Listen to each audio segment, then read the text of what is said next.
يعطيه العافيه احمد الخضير، عنده منتدى اسمه المنتدى منتدى. دخل متعقد نفسيا وقدر متعقد نفسيا. ارجع ورا الله يخليك. الله يرحم ابوك اللي جابك ارجع ورا. بنتي تفضل ارجع ورا معلش. طبعا انا اول مره اشارك لو سمحت بنتي ارجع ورا. لا هذه هذا خط شوي. شكريه رايحه جاي المدير انت اخوكي. ما في عمي انا اسمي ما عاد اسم بدون تجارتك من عمي. هذا ليش ما قالوا عمي؟ الله طيب ابني تبقى امسك عيالك بدري اخواتك. عمي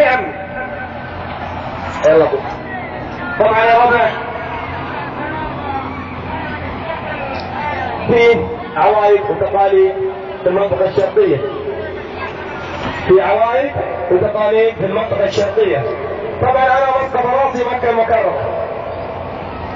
طبعا قبل يومين كانوا موجودين اخواتنا الله يحفظهم ويحفظ بناتهم وعيالهم الجميع.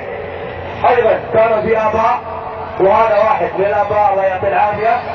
صراحه انا جاي من مكه لي 5 ايام وجيت صراحه غصبا عني جابتنا الاداره. طبعا لما قالوا لي المهرجان في الجبال انا فرحت وسعدت اني اكون عند خواني واهلي في الجبال البلد. طبعا نحن ما نعرف ايش طريقه القرقعه. انا اكلمكم بامانه صراحه انا اشوفهم صح حلويات